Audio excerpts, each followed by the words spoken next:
Hello दोस्तों, आपके अपने चैनल एसजी नॉवल वर्ल्ड में आप सबका स्वागत है। ऐसे ही रोचक स्टोरी के लिए चैनल को सब्सक्राइब जरूर कर लीजिए। आइए अब एपिसोड कंटिन्यू करते हैं।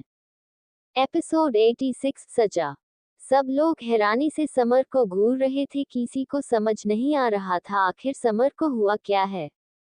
संकल्प विवान की तरफ देखता है। विवान, क्या बोला वो आदमी?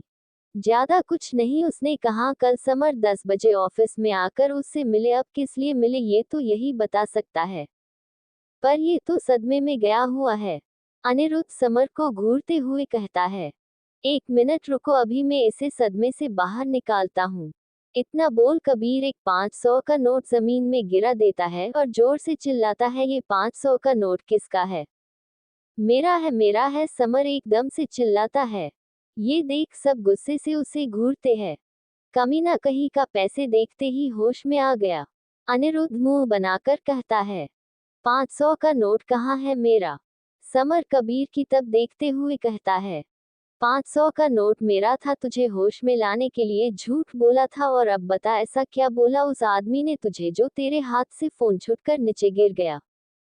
अरे बात ही कुछ ऐसी है, मुझे नई फिल्म मिल गई है और पता है मुझे इस बार मेन लीड का रोल मिला है, वो भी लियोनार्डो प्रोडक्शन में। ये सुन सब हक्के बक्के रह जाते हैं, क्योंकि Leonardo film production India film industry की सबसे बड़ी प्रोडक्शन कंपनी थी। इनकी एक फिल्म में लोग साइड रोल के लिए भी मर मिटने को तैयार थे, उसमें समर को मैन लीड मिल गया। ये किसी चमत्कार से कम नहीं था। समर, आर यू श्योर कोई तुम्हारे साथ प्रैंक तो नहीं कर रहा ना? संकल्प को समर की चिंता हो रही थी। समर काफी खुश हो गया और बाद में अगर उसे पता चलता ये प्रैंक था तो उसे बहुत बुरा लगता। नहीं संकल्प, मुझे प्रैंक जैसा तो कुछ भी नहीं लगा और कल उन्होंने मुझे ऑफिस में बुलाया है, वहां सब क्लियर हो जाएगा।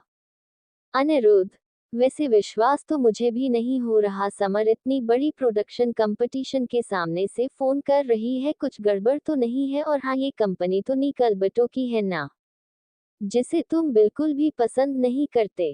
विवान उसे घूरते हुए कहता है। हाँ पता है उसकी है, पर ये कास्टिंग वुस्टिंग कोई और देखता है, मेरा उससे सामना कभी नहीं होने वाला। अगर हो गया तो? अनिरुद्ध आईब्रो चढ़ाते हुए कहता है। हो गया तो हो गया, देखा जाएगा, पर मैं इस मौके को हाथ से जाने नहीं दे सकता। बधाई हो हमें, अनिरुद्ध और संकल्प एक साथ कहते हैं। समर हैरानी से उन दोनों को देखता है। तुम दोनों मुझे बधाई देने की जगह खुद को बधाई क्यों दे रहे हो? अरे अब तुम भी पैसे कमाने लग जाओगे तो मेरे और अनिरुद्ध का बोझ थोड़ा कम हो जाएगा। अब फाइनली मैं नया फोन ले पाऊंगा। एक बार मेरी सैलरी आ जाए संकल्प, में खुद तुम्हें फोन दिलाऊंगा। फिर तो मैं अभी फोन नहीं खरीदता हूँ, तुम्हारे सैलरी का इंतजार करता हूँ। हाँ बिल्कुल, सबको सुबह काम पर जाना है, इसलिए जल्दी खाना खाओ। कुछ देर बाद सब खाना खा वापस अपने घर लौट आते हैं। अनिरुद्ध सब घर लौटता है तो देखता है उसके घर की लाइट्स ऑन थी। ये देख अनिरुद्ध को हैरानी होती है, मैंने तो जाते टाइम सारी लाइट्स बंद की थी, फिर ये लाइट्स ऑन कैसे है? लगता है शायद मुझसे ही गलती से ऑन रह गई होगी, वैसे भी आजकल बहुत चीज भूलने लगा हूँ मैं। सर झटक दरवाजा खोल अंदर घुस जाता है, पर जैसे ही वो अंदर आता है सामने का नजारा देख अनिरुद्ध के हाथ से उसका फोन छूटकर नीचे गिर जाता है। अनिरुद्ध का पूरा घर गुलाब के फूलों से भरा हुआ था। अनिरुद्ध ने अपनी जिंदगी में इतने गुलाब कभी नहीं देखे थे। अनिरुद्ध धीरे धीरे कदम बढ़ाता है और अपने बेडरूम में जाता है, वहां भी यही हाल था, वहां भी गुलाब ही गुलाब थे। बेडशीट पर एक बड़ा सा कार्ड था। अनिरुद्ध वो कार्ड उठाता है और उसे पढ़ना शुरू करता है। हेलो माय लव, उम्मीद करता हूँ तुम्हें हमेशा ली तरफ मेरा सरप्राइज अच्छा लगा होगा। ये पढ़ अनिरुद्ध की गुस्से से मुठिया कस जाती है। अनिरुद्ध आगे पढ़ता है। माय लव, मैंने तुम्हें पुलिस स्टेशन में एक गुलाब भेजा था जिस बड़ी बेरहमी से तुमने डस्टबिन में डाल दिया। माय लव, तुम्हारे इस एक्शन ने मेरे दिल को चोट पहुंचाई। तुमने एक गुलाब को फेंका, मैंने हजारों गुलाब तुम्हारे आगे बिछा दिए। माय लव, आगे से मेरे गिफ्ट्स की डिसरिस्पेक्ट कभी मत करना, वरना मैं क्या क्या कर सकता हूँ इसका अंदाजा भी तुम अभी नहीं लगा सकते। वो लेटर से ज्यादा एक धमकी लग रही थी। अनिरुद्ध की आंखें सर्द हो गई थी। जीना हराम कर दिया था। इस साय ने उसका हर वक्त वो अनिरुद्ध को अपनी मौजूदगी का एहसास करवाते रहता था। अनिरुद्ध गुस्से में आकर उस लेटर के टुकड़े टुकड़े कर उसे टॉयलेट में फ्लश कर देता, बिना ये सोचे कि इसका अंजाम कितना बुरा हो सकता है। कार्ड फ्लश कर अनिरुद्ध बाहर आया ही था कि तभी एकदम लाइट चली जाती है और पूरे घर में अंधेरा छा जाता है। ये देख अनिरुद्ध चौंक जाता है। वो तुरंत जेब से अपनी गन निकाल लेता है। कौन हो तुम, क्यों मेरा पीछा कर रहे हो? अनिरुद्ध समझ गया था बिना वजह ऐसे ही लाइट नहीं जा सकती, जरूर किसी ने लाइट के साथ छेड़छाड़ की है। तभी एकदम से अंधेरे में एक हाथ आता है और अनिरुद्ध के हाथ से गन छीन लेता है। ये सब इतना जल्दी हुआ कि अनिरुद्ध को कुछ सोचने समझने का मौका ही नहीं मिला। अनिरुद्ध अब घबराने लगा था। उसके पास अब उसकी गन भी नहीं थी। तुम जो कोई भी हो मेरे सामने आओ, अनिरुद्ध हिम्मत जुटाते हुए कहता है। तभी एकदम से कोई अनिरुद्ध के गर्दन पर एक पिन चुभा देता है, जिससे अनिरुद्ध अपनी जगह जम सा जाता है। उसकी मूवमेंट बिल्कुल रुक सी गई थी। अचानक अनिरुद्ध को अपने गर्दन पर किसी की गर्म सांसें महसूस होती है।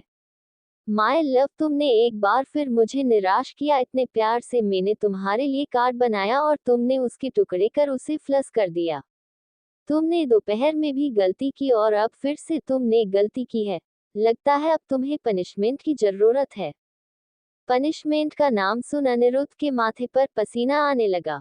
उसका शरीर बिल्कुल भी मूवमेंट नहीं कर रहा था। ऐसा लग रहा था जैसे उसकी बॉडी पैरालाइज हो गई है। साया अनिरुद्ध के एकदम करीब आ जाता है। वो हल्के से अपने हाथ को अनिरुद्ध के शर्ट के अंदर डालता है और उसके सीने पर हाथ फिराने लगता है। ये करते वक्त साय के हाथ कांप रहे थे। उसकी दिल की धड़कनें तेज हो चुकी थी। ये उसके लिए भी बहुत मुश्किल था। वही अनिरुद्ध कसकर आंखें मीच लेता है। आज पहली बार वो अनिरुद्ध के इतने करीब गया था, वरना अब तक वो दूर से ही अनिरुद्ध पर नजर रख रहा था। एपिसोड 87, विक्रम का गुस्सा। ओह, तो सीधे सीधे तरीके से कहो ना माय लव, तुम्हें भूख लगी है? जब मैं इंसान टेढ़ा हूं तो बात सीधी कैसे कर सकता हूँ? माय संकी। विक्रम माय संकी को बड़े प्यार से कहता है। वो उसके माय लव का बदला उससे ले रहा था। माय लव, क्या खाना है तुम्हें? सब कुछ। मेरा मतलब राजस्थानी खाना। ओके माय लव, मैं अभी लाता हूँ। मेरे पैर खोल दो ना, मुझे दर्द हो रहा है। माफ करना माय लव, ये तो पॉसिबल नहीं है। मुझे तुम पर बिल्कुल भी भरोसा नहीं है। तुम्हें खोलते ही तुम यहाँ से भाग जाओगे। उसकी बात सुन विक्रम का मुंह बन जाता है। कमीना कहीं का। विक्रम मन में उसे गाली देते हुए कहता है। हाँ, मैं एक काम कर सकता हूँ। मैं तुम्हारी चीन की लंबाई बढ़ा सकता हूँ, जिससे तुम पूरे घर में चक्कर काट पाओगे। विक्रम हाँ में सर हिला देता है। साई को विक्रम की चेनन की लेंथ बढ़ा देता है, फिर वहां से बाहर चला जाता है। उसके जाने के कुछ देर बाद विक्रम भी बेड पर से उठता है और बाहर निकल जाता है। विक्रम जैसे आजाद पंछी के पैर एक कमरे में तो टिक नहीं सकते थे, इसलिए वो घर का मुआयना लेने बाहर जाता है। घर बहुत ज्यादा बड़ा नहीं था, उसे में सिर्फ 3 कमरे ही थे। विक्रम बारी बारी सारे कमरे देखता है, फिर तभी उसकी नजर एक दरवाजे पर पड़ती है। विक्रम दरवाजा खोलता है तो देखता है वहां से सीढ़ियां नीचे की ओर जा रही थी। ये देख विक्रम चौंक जाता है। इस घर में बेसमेंट भी बना है। बेसमेंट में क्या होगा, चलो चलकर देख लिया जाए।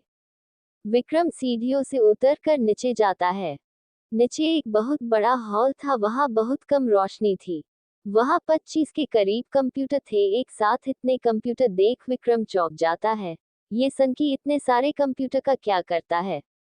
विक्रम कंप्यूटर स्क्रीन को देखने के बाद साइड में देखता है तो उसे एक और कमरा नजर आता है। विक्रम बिना एक पल गवाए उस कमरे के अंदर घुस जाता है, पर जैसे ही वो अंदर घुसता है उसकी आंखें हैरानी से फैल जाती है। कमरे में बहुत सारे कांच के कंटेनर्स रखे हुए थे। हर कंटेनर में इंसानों के बॉडी ऑर्गन्स थे। किसी में किसी का हाथ था, किसी में किसी का पैर था, किसी में किसी का दिल था, किसी में किडनी थी, किसी में फेफड़े थे। ये सब देख विक्रम बुरी तरह चौंक जाता है। हाँ, वो भी लोगों मारता है, पर इतने पागलपन से नहीं। विक्रम उन सब कंटेनर को घूर ही रहा था कि तभी उसे अपने गर्दन पर किसी की गर्म सांसें महसूस होती है। विक्रम को समझने में ज्यादा देर नहीं लगती कि उसके पीछे कौन है। माय लव, तुम जानते हो ये बॉडी पार्ट किसके है? ये जो लेफ्ट में हाथ कटे रखे हैं ना, ये मेरी सबसे नई कलेक्शन है जो मैंने कल रात ही इकट्ठा की है। तुम्हें पता है ये किसके पास है? ये उन आदमियों के हैं जो कल रात तुम्हें क्लब में डांस के बहाने छू रहे थे। तुम्हें छूने वाला हर हाथ यहाँ है।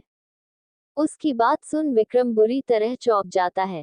कल रात उन्होंने मेरे साथ डांस किया, इतनी सी बात के लिए तुमने उनके हाथ काट दिए?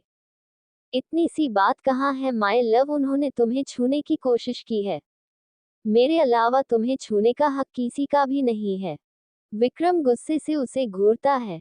तुम कौन होते हो ये तय करने वाले, किसे मुझे छूने का है किसे नहीं? और तुमने खुद से कैसे तय कर लिया मुझे छूने का हक सिर्फ तुम्हारा है? ये बोल विक्रम गुस्से से पैर पटकते हुए वहां से निकल जाता है। विक्रम को तेज गुस्सा आ रहा था और कहीं ना कहीं उसे अंदर ही अंदर डर भी लग रहा था। ये आदमी जरूरत से ज्यादा पागल था। विक्रम वापस अपने कमरे में आ जाता है। उसका सर दर्द करने लगा था। ये आदमी उसकी सोच समझ सबको खत्म करता जा रहा था।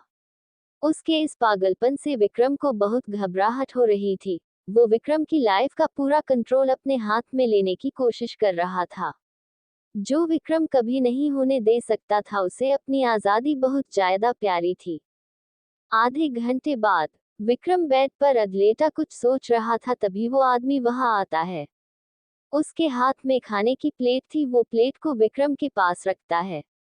माय लव, खाना खा लो। भूख नहीं है मुझे, विक्रम ठंडी आवाज में कहता है। ये सुन साइको की भौहें तन जाती है। कुछ देर पहले तो तुम्हें बहुत तेज भूख लग रही थी माय लव, फिर अब अचानक से क्या हो गया? मुझे नहीं खाना कुछ, मेरे पैर खोलो, मुझे घर जाना है। माय लव, क्या हुआ है तुम्हें? तुम एकदम से इतने बदले बदले क्यों नजर आ रहे हो? मुझे तुमसे कोई बहस नहीं करनी, मुझे यहाँ से जाने दो। विक्रम की आवाज में साफ साफ गुस्सा झलक रहा था। ओके माय लव, अगर तुम यहाँ से जाना चाहते हो तो तुम जा सकते हो। इस घर के दरवाजे तुम्हारे लिए हमेशा के लिए खुले हैं। तुम जब यहाँ आना चाहो यहाँ आ सकते हो।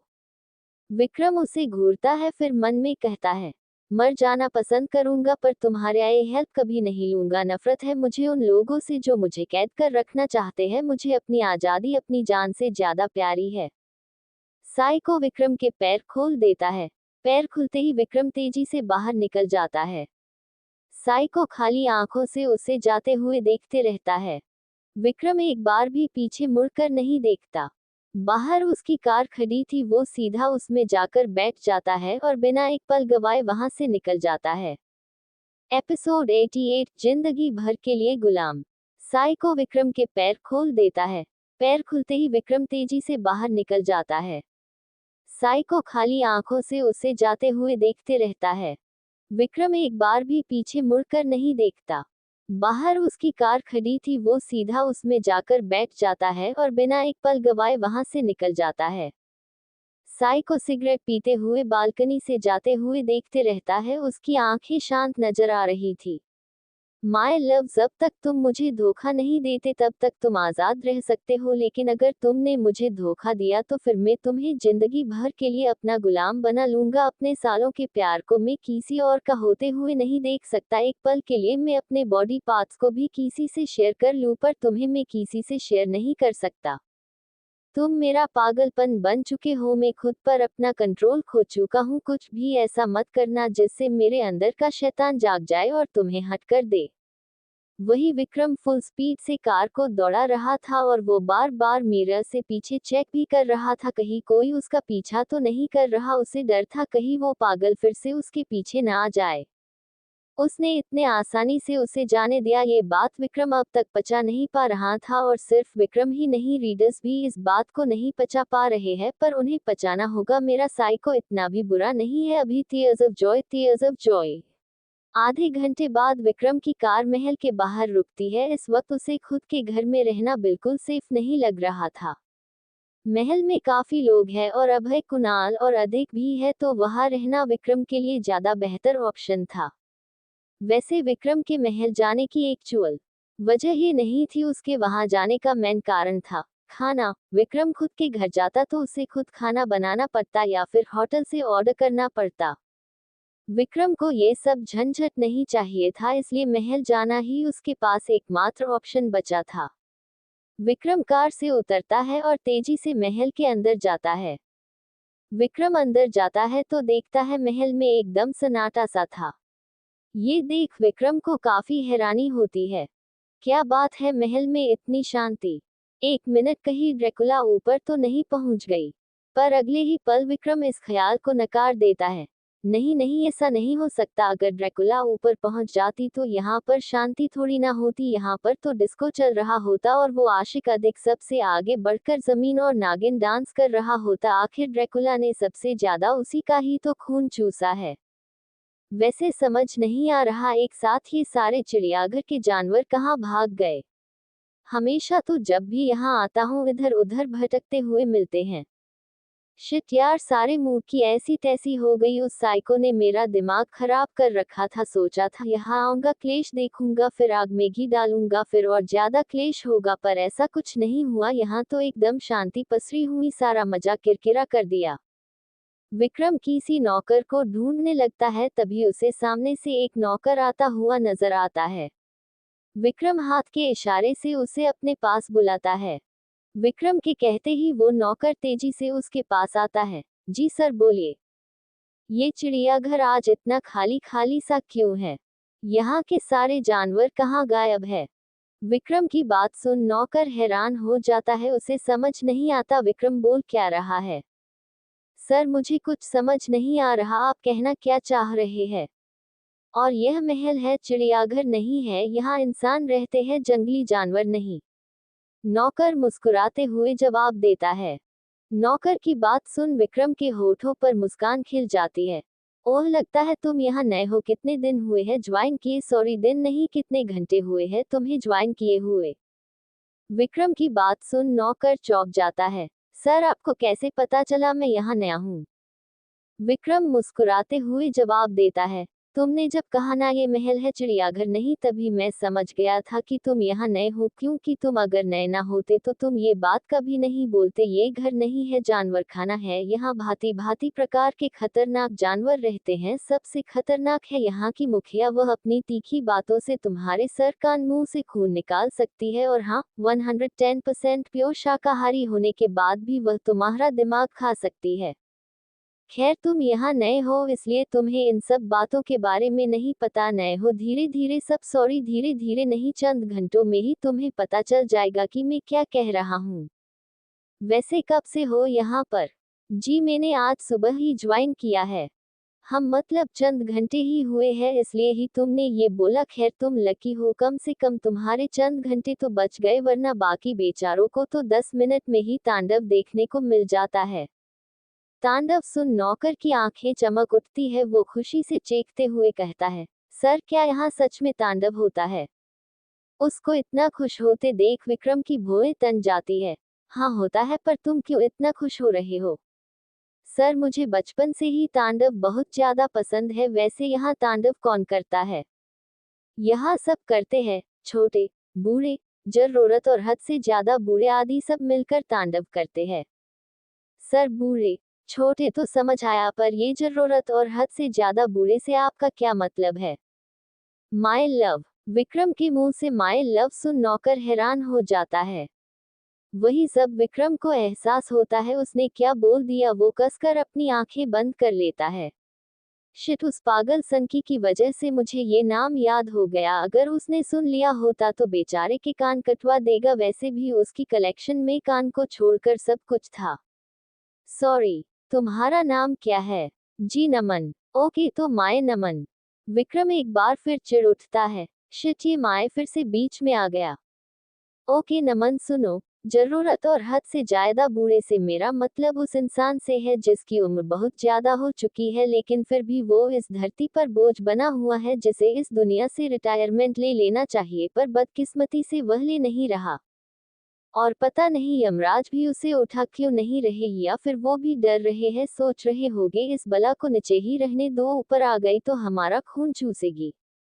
और मुझे तो कभी कभी ये भी लगता है उसने पक्का यमराज से कोई सेटिंग कर कर रखी है। उसके बाद जो इस दुनिया में आए थे वो भी चल बसे, लेकिन वो इतने सालों से टसमस नहीं हुई। पक्का लड़ झगड़ उसे ने एक्स्ट्रा उम्र मांगी होगी, और भगवान भी उससे बहस नहीं करना चाहते होंगे, इसलिए दे दी होगी उसे उम्र। खैर अब हम इसमें कुछ नहीं कर सकते, किस्मत का खेल है नमन बाबू। वैसे आप बात किसकी कर रहे हैं? नमन सर खुजाते हुए कहता है। सब्र करो यार, जल्द ही तुम्हें सब पता चल जाएगा। वैसे कहाँ गए हैं ये सब लोग? सर मुझे तो इस बारे में ज्यादा पता नहीं है, मैं तो सुबह से अपने काम में लगा हुआ हूँ, मुझे नहीं पता यहाँ क्या हो रहा है, आप ना किसी और से पूछ लीजिए। ओके सर, क्या मैं जाऊँ? मुझे बहुत काम है। हाँ हाँ जाओ। नमन तुरंत वहां से चला जाता है। उसके जाने के तुरंत बाद विक्रम का एक दूसरा सर्वेंट आते हुए नजर आता है। विक्रम इशारे से उसे अपने पास बुलाता है। ये सारे जानवर कहाँ गए हैं आज? सर छोटी बहू को लेने उनके घर गए हैं। ये सुन विक्रम की भौहें तन जाती है। सुहाना को लेने गए हैं? अरे नहीं नहीं सर, उनको नहीं, ओरिजिनल बहू को लेने गए हैं। मतलब ऋषभ को? विक्रम उसे घूरते हुए कहता है। जी सर। उनका अचानक ये हृदय परिवर्तन कैसे हुए? सर मैंने थोड़ा बहुत सुना था, वो ये सब अभय सर को यहाँ लाने के लिए कर रहे हैं। अब अभय सर उनके बिना तो यहाँ आएंगे नहीं, इसलिए वो उन्हें लाने गए हैं। सब के सब उन्हें लेने गए हैं? जी सर। वो अभय को लेने गए हैं या उसकी बारात निकालने गए हैं? दो लोगों को लाने के लिए पूरा खानदान वहां चला गया। विक्रम मुंह बनाकर कहता है। कब गए थे वो सब? सर आपके आने के कुछ देर पहले ही।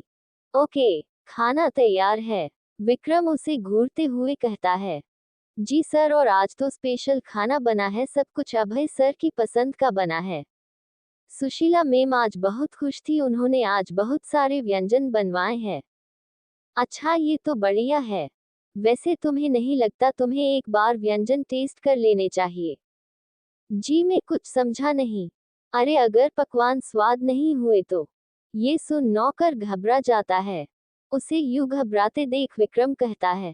अरे घबराओ मत तुम, बिल्कुल परेशान मत हो तुम, ना एक काम करो, सारे पकवान मुझे टेस्ट करवाओ, अगर उसमें कोई भी कमी होगी तो मैं तुम्हें तुम्हें उसके बारे में बता दूंगा, फिर तुम उस कमी को सुधार देना। ये सुन उसकी आंखें चमक उठती है। धन्यवाद सर, आप कितने अच्छे इंसान हैं। आप हम जैसे मामूली नौकरों के बारे में कितना सोचते हैं। अरे अब मेरी इतनी भी तारीफ मत करो यार, मुझे शर्म आ जाएगी। मेरी शर्म बिल्कुल टॉयलेट प्रेशर की तरह है, जरा सी ज्यादा हो जाए तो प्रॉब्लम हो जाती है। इसलिए तुम मेरी तारीफ करना बंद करो और जल्दी से सारे पकवान लेकर आओ। जी सर, बस 5 मिनट दीजिए। 5 मिनट सुन विक्रम का मुंह बन जाता है।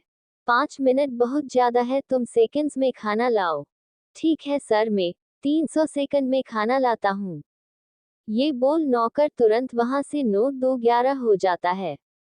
वही उसके जाने के चंद सेकंड बाद विक्रम को समझ आता है। 300 सेकंड मतलब 5 मिनट ही होता है। शिट यार, ये तो मेरे साथ खेल गया।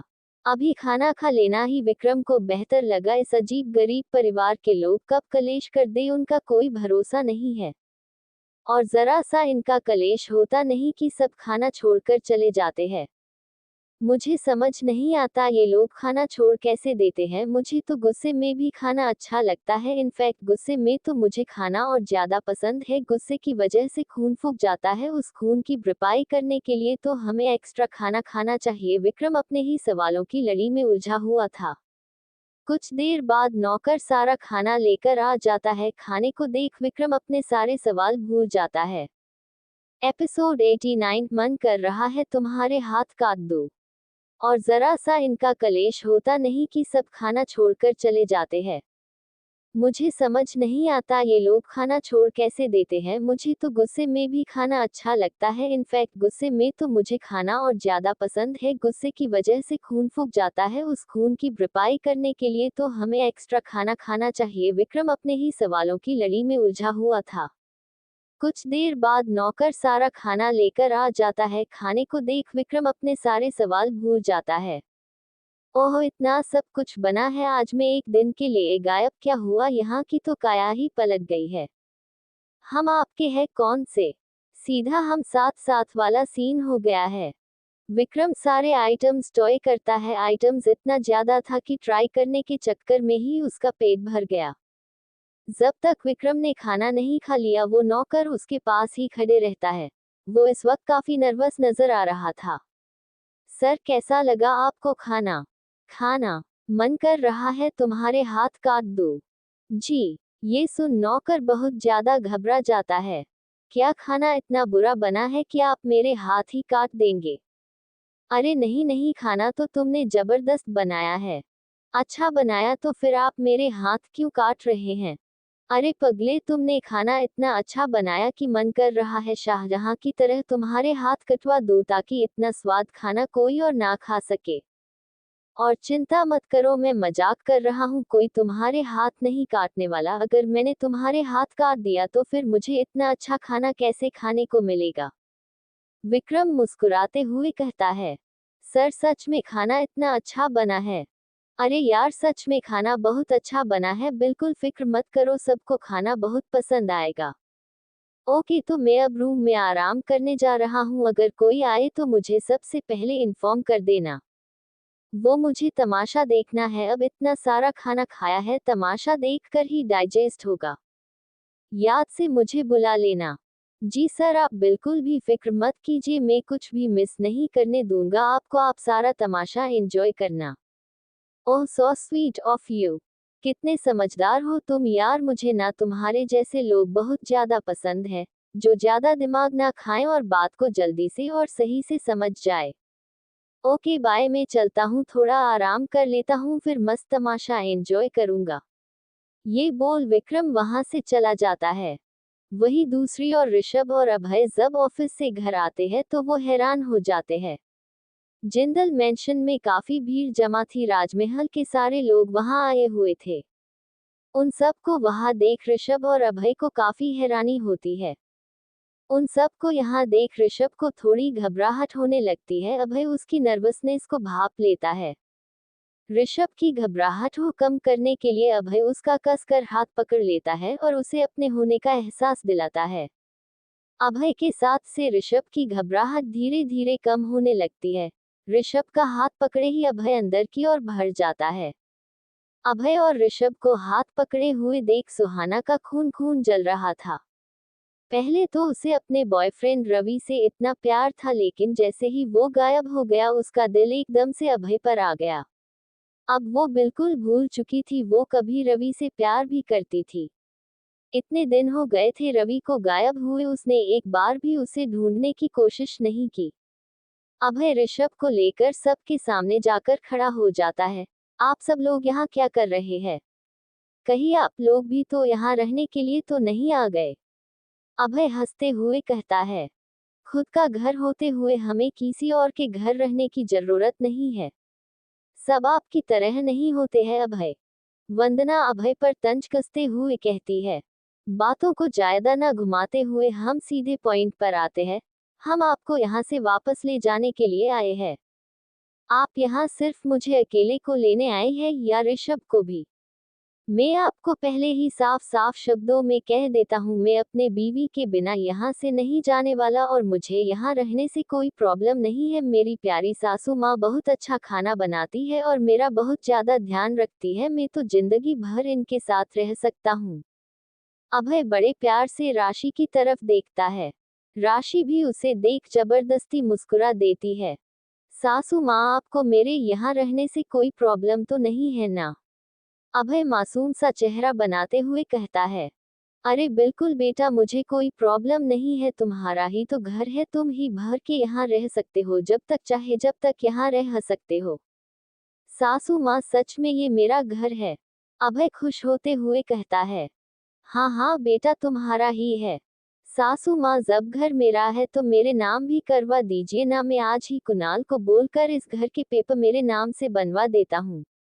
अभय की बात सुन राशि का चेहरा सफेद पड़ जाता है।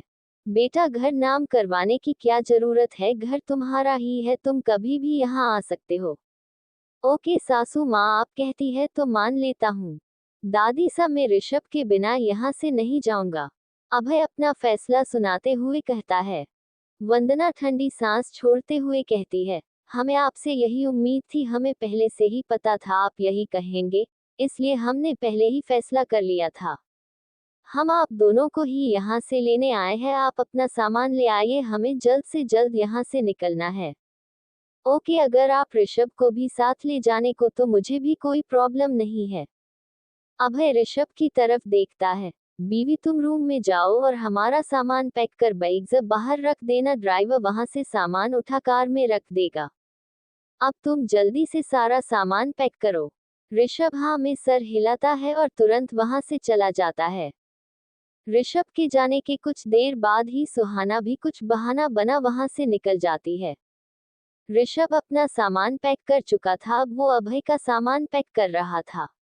वो सामान पैक कर ही रहा था कि तभी सुहाना गुस्से से पैर पटकते हुए उसके कमरे में आती है और गुस्से से उसके हाथ से कपड़े छीन उन्हें जमीन पर फेंक मारती है। उसकी इस हरकत से ऋषभ चौंक जाता है। बहुत खुश हो रहे होगे नाना तुम, आज तुम्हारा पूरा ससुराल तुम्हें यहाँ लेने आया है। सुहाना की आवाज में साफ साफ जलन झलक रही थी। ये सब मेरा होने वाला था, तुमने मुझसे मेरा हक छीना है। तुम मेरे और अभय के बीच में नहीं आते तो आज मैं अभय की पत्नी में होती और उस घर पर राज कर रही होती, पर तुमने बीच में आकर सब बिगाड़ दिया। मन कर रहा है तुम्हें जान से मार दूं, लेकिन अभी मैं ये नहीं कर सकती। लेकिन तुम ज्यादा खुश मत हो, जल्द ही मैं तुम्हें तुम्हारे किए की सजा दूंगी। मैं भी देखती हूँ कब तक तुम्हारा प्यार पति तुम्हें बचा पाता है। दिया, आप मुझसे इतना नफरत क्यों करती है? मैंने आपसे आपका कुछ भी नहीं छीना। उन्होंने खुद से मुझसे शादी की थी और मान लेते हैं अगर मेरी जगह जो उनकी शादी आपसे हो जाती तो भी आप कभी खुश नहीं रह पाती, क्योंकि वो आपको बिल्कुल भी पसंद नहीं करते। अच्छा, तो वो तुम्हें पसंद करता है? हाँ, वो मुझे पसंद करते हैं और अब मैं भी उन्हें पसंद करने लगा हूँ। भूल जाइए आप उन्हें, अब वो कभी आपके नहीं हो सकते। उन पर अपना समय मत खराब कीजिए, वो कभी आपको पसंद नहीं करेंगे। आज ऋषभ हिम्मत कर सुहाना का जवाब दे ही देता है। वही ऋषभ को जवाब देते हुए देख सुहाना हैरान हो जाती है। इतने सालों में आज तक कभी ऋषभ ने उससे आंख मिलाकर बात नहीं की थी और आज ऋषभ उसकी आंखों से आंखें मिलाकर उसे करारा जवाब दे रहा था। ये कॉन्फिडेंस ऋषभ को अभय ने दिया था। अभय की वजह से ऋषभ के अंदर का डर धीरे धीरे खत्म हो रहा था। ऋषभ की तरह से करारा जवाब मिलने से सुहाना का गुस्सा सातवें आसमान पर पहुंच जाता है। ये बात उसके ईगो पर जाकर लगी थी। सुहाना गुस्से में दंदनाते हुए ऋषभ की तरफ बढ़ती ही है कि तभी उसके कानों में अभय की भारी आवाज सुनाई पड़ती है, जिससे सुहाना अपने कदम वापस पीछे खींच लेती है। बीवी, तुमने अभी तक सामान पैक नहीं किया है, अभय ऋषभ के पास आते हुए कहता है। ऋषभ को कुछ समझ नहीं आता वो अभय से क्या बोले। तभी अभय की नजर जमीन पर गिरे कपड़ों पर जाती है। बीवी, कपड़े बैग में डालने हैं, जमीन पर नहीं। अभय जमीन पर पड़े हुए कपड़ों को उठाता है और उन्हें बैग में डालता है। बीवी, जल्दी से कपड़े पैक कर, नीचे सब जल्दी कर रहे हैं। मुझे तो बैग करना आता नहीं है, अगर मैं तुम्हारी हेल्प करूंगा तो तुम्हारा काम और बढ़ा दूंगा, इसलिए तुम्हें ये अकेले ही करना होगा, अभय मुस्कुराते हुए कहता है। ऋषभ के बाद अभय सुहाना की तरफ मुड़ता है। साली साहिबा, आप यहाँ क्या कर रही है? कोई काम था?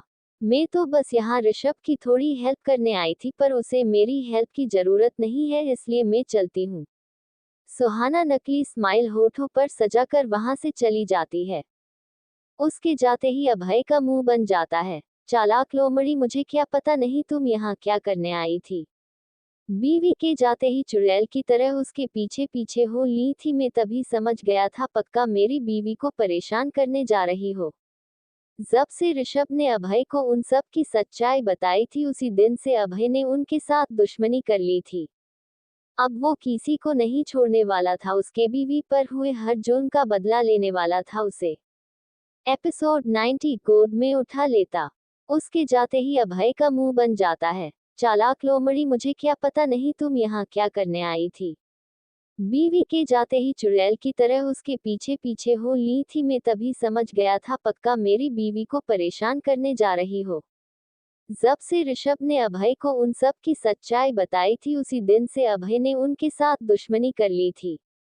अब वो किसी को नहीं छोड़ने वाला था, उसके बीवी पर हुए हर जुर्म का बदला लेने वाला था उसे। सुहाना के जाने के बाद अभय ऋषभ की तरफ देखता है। बीवी, जल्दी से बैग पैक करो। ऋषभ हाँ में सर हिलाता है और तेजी से अपने हाथ चलाने लग जाता है। कुछ देर बाद ऋषभ सॉरी बैग पैक कर लेता है और उन्हें कमरे के बाहर रख देता है। बैग्स बाहर रखते ही ऋषभ अभय के साथ वापस नीचे चला जाता है। नीचे सब उन दोनों के आने का ही इंतजार कर रहे थे।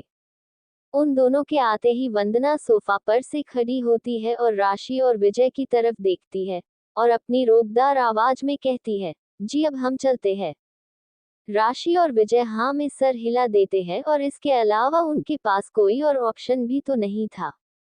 सबको अलविदा बोल अभय भी ऋषभ को लेकर सबके साथ वहां से निकल जाता है। अभय ऋषभ के लिए दरवाजा खोलता है और उसे अंदर बिठाता है, फिर खुद भी जल्दी से ड्राइविंग सीट पर आकर बैठ जाता है। आधे घंटे बाद सभी गाड़ियां एक साथ महल की पार्किंग में आकर रुकती है। नौकर दरवाजे पर ही खड़ा सबके आने का इंतजार कर रहा था। जैसे मुझे सबकी गाड़ी नजर आई वो दौड़कर विक्रम के कमरे में जाता है। विक्रम बेड पर लेटे लेटे फोन में गेम खेल रहा था। नौकर दौड़कर उसके पास जाता है, सर सब लोग आ गए हैं, आप जल्दी से चलिए। सब आ गए? हाँ हाँ सर सब आ गए। विक्रम फोन को बेड पर फेंकता है और जल्दी से अपने चप्पल पहन भागते हुए नीचे जाता है। वो कुछ भी मिस नहीं करना चाहता था। नीचे जाते ही अभय कुछ सोच मंदिर की तरफ बढ़ जाता है। नौकर हैरानी से उसे देखता है, ये सर मंदिर में क्या करने जा रहे हैं? वही दूसरी ओर सब कार से उतर अंदर की तरफ बढ़ जाते हैं। ऋषभ और अभय सबसे आगे थे। वो जैसे ही घर के अंदर घुसने वाले होते हैं तभी सामने से विक्रम की चिल्लाने की आवाज आती है, रुक जाओ वही। विक्रम की आवाज सुन वो वही रुक जाते हैं। विक्रम को देख ऋषभ घबरा जाता है। वो अभय का कान पकड़ उसे अपनी ओर झुकाता है, आपके ये पागल दोस्त कहीं फिर से तो डॉग हमारे पीछे नहीं छोड़ने वाले ना। मुझे में अब हिम्मत नहीं बची है भागने की, अब तक पैर में दर्द हो रहा है। क्या बीवी तुम्हारे पैर में दर्द हो रहा है? तुमने मुझे बताया क्यों नहीं? बता देता तो क्या आप मेरे पैर दबा देते? ऋषभ उसे घूरते हुए कहता है, हाँ दबा देता और तुम्हें चलने नहीं देता, तुम मुझे पहले बता देना चाहिए था ना, मैं तुम्हें गोद में उठा लेता। इसलिए ही तो मैंने आपको नहीं बताया, मुझे पता था आप ऐसा ही कुछ करेंगे। अब आप में तो कोई शर्म है नहीं, आप तो ठहरे अव्वल दर्जे के बेशर्म, आपको तो मुझे सबके सामने गोद में उठाते हुए शर्म आएगी नहीं, लेकिन मुझे आपकी गोद में चढ़ते हुए जरूर शर्म आएगी। तुम मुझे कुछ ज्यादा ही बेशर्म समझते हो ना बीवी?